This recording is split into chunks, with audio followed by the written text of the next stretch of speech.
Dr. Rajan, do you mind if I do something personal with you? No problem. No problem? Yeah, but this was really amazing. Was it? I'm still thinking hard.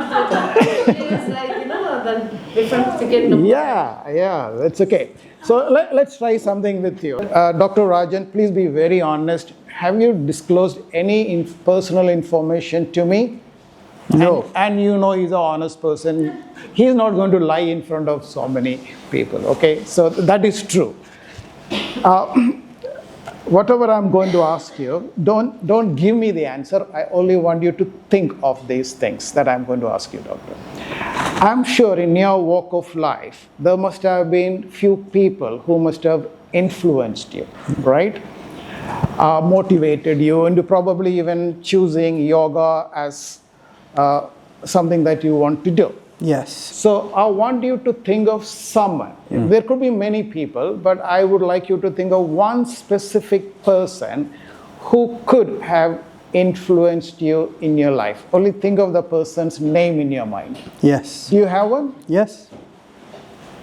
He's actually meditating about the name. Makes it easier for me because the more you focus on your thoughts, the vibrations become magnified and I'm able to receive it. Now, in mind reading, there are two things happening. There is the transmitting medium who's transmitting the thoughts, and then there is the receiving medium who's receiving the thoughts. Now, here there is a proportion. If the transmitter is not strong enough, but as long as it transmits, but if the receiving medium is pretty strong, then I can receive it.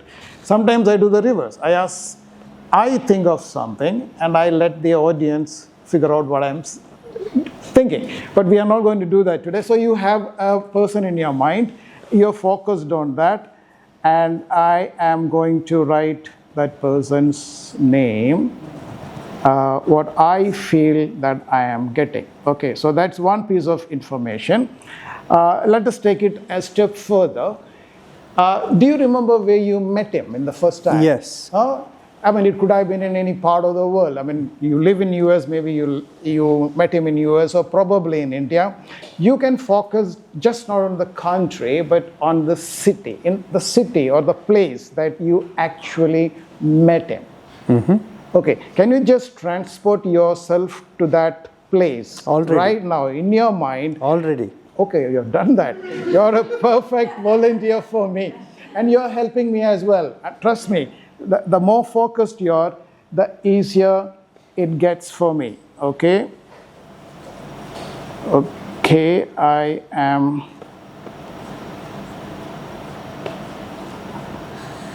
Okay, we're going to take this one more step further. Do you remember the time, the approximate time, the date, not the time on the clock, but the date that you met him? Mm-hmm. You remember the year? Yes. The month? Yes. Even the date? Yes. Perfect. That's amazing. So you have a lot of details. So that means the visualization that you're having right now, it's very, very vivid. And that is good for me. So I am going for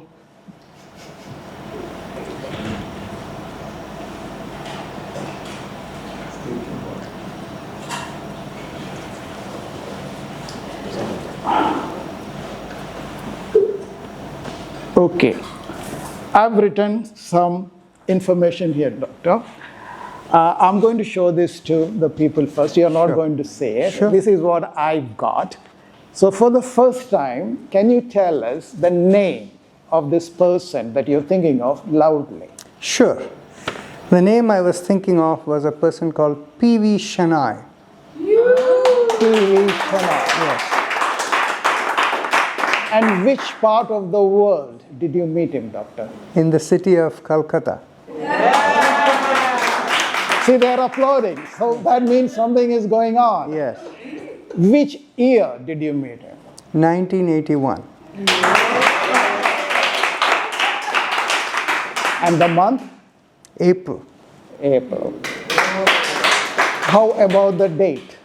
It's approximate 21st, I think. 21st of April 1981. There you That's go. exactly what I got. There you go. Okay. So that was good. I was able to get all this information so correctly only because you were able to focus on it so very well, being a yoga master and a yoga guru. Thank you so much.